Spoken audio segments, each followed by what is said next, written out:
Hola, sóc Hilari Garcia, doctorant de la Universitat de València i una vegada més participe en aquestes jornades, per la qual cosa vull donar les gràcies d'entrada als organitzadors per haver-m'hi invitat de nou. La meva intervenció, que du per títol Francesc Palanca i Roca i el verí del teatre, vol ser una altra breu contribució a la redescoberta de la vida i la producció de l'actor i dramaturg del segle XIX, objecte de la meva recerca. En primer lloc, voldria explicar el títol de la meva intervenció per deixar ben clar, ja des de l'inici, que no hi ha cap relació entre Palanca i Roca i la famada obra de teatre de Rodolf Cirera. El paratext em venia com l'anell al dit per a explicar que, en efecte, per a Palanca i Roca el teatre fou com un verí, com una addicció. També haguera pogut dir que a Palanca l'havia picat el cuquet del teatre, però aquesta expressió col·loquial està lluny del rerefons literari que guarda el títol de l'obra de Cirera. En qualsevol cas, pel que conten els biògrafs, sembla que la cosa va anar més o menys així, com una espècie d'enamorament sobtat, com la descoberta d'un univers absorbent que el va engolir i va marcar per sempre la seva vida. Comptat i debatut, quan era un adolescent, Palanca i Roca van encetar una intensa amistat amb un grup de joves inquiets que, com ell, estaven interessats per les circumstàncies que envoltaven la política, la societat i les manifestacions artístiques de la societat valenciana del moment. Entre converses, trobades i tertúlies, un bon dia de 1849, decidiren anar junts a veure l'obra El Trovador d'Antonio García Gutiérrez, que estava representant-se al Teatre Principal de València. La impressió que tingué fou tal que, després d'aquesta funció, el món teatral no va abandonar Palanca i Roca en cap moment. Per tant, vull aprofitar aquesta anècdota per resseguir breument la trajectòria com a actor i empresari teatral de l'escriptor d'Alzira, perquè si bé és cert que tant Palanca com Lierno, Colom i Sales se'ls coneix en el camp escènic principalment com a dramaturgs, no podem bandejar la seva intensa activitat com a actors, com a directors i com a empresaris.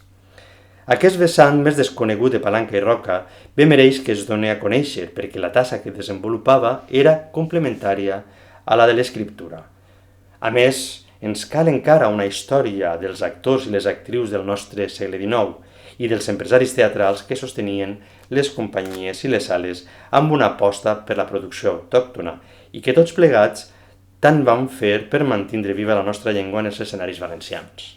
Podem qüestionar, si volem, el model de llengua i la finalitat de l'ús de la llengua en determinades situacions escèniques,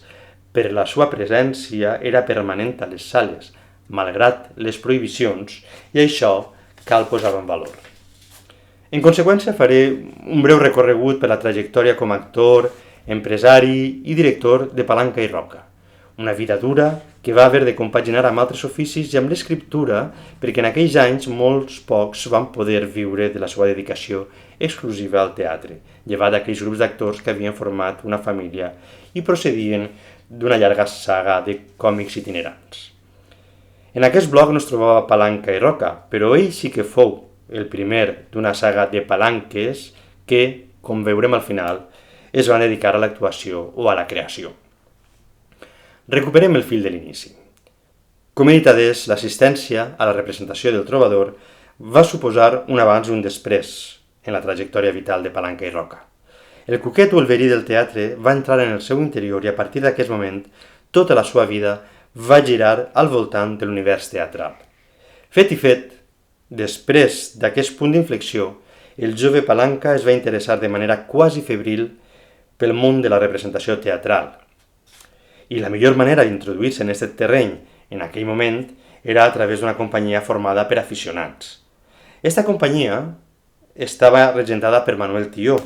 i a més de Palanca s'incorporaren els seus amics Josep Izquierdo, Josep Montseny i Asensi Mora.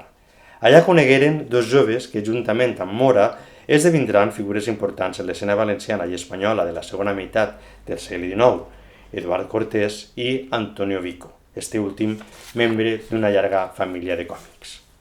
En aquell moment, Palanca treballava com a ajudant en el forn on treballava son pare, qui finalment va consentir que el seu fill realitzar amb aquest grup de teatre una gira en 1852 per les comarques de València i Alacant i una altra en 1853 per les comarques de Castelló i Tarragona, interpretant comèdies, drames, sainets o sarsueles tant en castellà com en valencià. Aquesta activitat inicial, que va desenvolupar quan encara no tenia ni 20 anys, el forjarà com a actor i li servirà per a conèixer les bambalines de l'àmbit teatral i les vicissituds de les companyies, i també per aprendre l'ofici de direcció i de gestió, sense oblidar la proximitat que experimentarà amb els textos dramàtics. No obstant això, Palanca i Roca, després de la gira de 1853, va haver de tornar a treballar de forner. El teatre no donava per a viure, i fins i tot els seus amics Montseny, Mora o Cortés, que van aconseguir fer-se un nom en les companyies dels diferents teatres de la ciutat, havien de compaginar la seva activitat com a intèrprets amb la seva ocupació professional. Tanmateix, més de 10 anys més tard, Palanca tornarà a integrar una companyia de teatre, no només com a actor, sinó també i principalment, i aquesta és la principal novetat, com a director escènic i empresari responsable de la gestió. L'atzar va voler que a finals de 1864 s'assabentara de l'arribada d'un home procedent d'Algèria que buscava mà d'obra per a treballar allà i també una companyia de teatre que entretinguera la colònia d'espanyols que hi havia a Orà. Després d'entrevistar-se amb ell, Palanca i Roca va organitzar un quadre d'actrius i actors, entre els quals es trobava el seu amic Enric Escrits, i tots plegats s'embarcaren cap a Orà a començaments de 1865. Abans d'això, però, Palanca ja s'havia fet un nom com a dramaturg tant en valencià, amb sainets i sarsueles, com en castellà, amb peces de caràcter més ambiciós, algunes de les quals van triomfar en els escenaris madrilenys. Tornant al periple d'Orà, al Teatre Calderón d'aquella ciutat cosmopolita del nord-oest algerià, el quadre dramàtic capitanejat per Palanca i Roca representava amb èxit títols variats, de manera que en poc de temps es feren un nom enmig de la colònia espanyola que hi residia. A més, estant a Orà, Palanca i Roca va viure una de les experiències que sempre li agradarà recordar i contar, la recepció que li va oferir l'emperador francès Napoleó III com a conseqüència o resultat d'un poema que Palanca va escriure en el seu honor i que el mateix Napoleó III va voler agrair-li personalment. I no només això, perquè l'endemà Palanca va rebre de mans del prefecte de la ciutat d'Orà una medalla d'or encarregada per l'emperador francès com a guardó i reconeixement per la seva poesia. Quan tornaren d'Orà, el grup d'actors i actrius valencianes i valencians, en 1865, van acordar continuar junts per a provar fortuna a València. Tanmateix, aquest quadre dramàtic liderat per Palanca i Roca no va arribar a tenir a la capital del Túria la repercussió que va experimentar a la ciutat algeriana. Així, Escrits i Palanca decidiren posar fi a aquesta aventura i optaren per dissoldre la companyia 2 anys més tard, en 1867. No obstant això, Palanca i Roca va continuar vinculat al món teatral, sobretot com a dramaturg, encara que els oficis d'actor, director i empresari no els abandonarà mai. De fet, estigué molt vinculat a alguns teatres nous que començaren a proliferar per la ciutat després de la Gloriosa i amb l'adveniment de la Primera República. Tanmateix, tot i que el teatre circulava per les venes de Palanca i Roca des de ben jove, l'escriptor algereny anava fent-se gran i necessitava una certa estabilitat i seguretat laboral.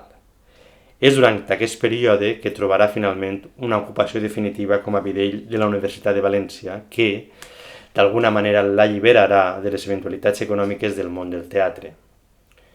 Com ja he dit en moltes ocasions, al segle XIX ben pocs es van poder guanyar la vida completament amb una dedicació exclusiva al teatre. La vida d'actor era molt dura, igual com la de dramaturg i també com la d'empresari teatral, ja que molts d'ells passaven fortes penúries. Per sort, en 1875, gràcies a les seves nombroses amistats, Palanca i Roca va aconseguir ser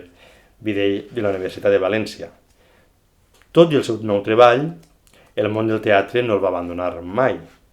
però és cert que s'hi va dedicar amb menys intensitat. De fet, anys després continuava actuant i en 1884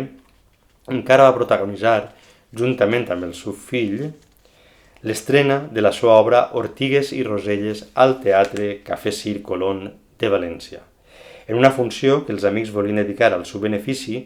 però que ell va demanar generosament que la dedicaren al seu fill, que era jove i estava iniciant la carrera d'actor. Aquest format d'espectacle o de funció en benefici de era una de les maneres que tenien els actius i els actors de sobreviure en aquest àmbit i també de projectar-se. El context era difícil per a ells i elles, i per sort els actors valencianoparlants aprofitaven la seva versatilitat lingüística per eixamplar el seu camp de treball i, en conseqüència, els seus ingressos.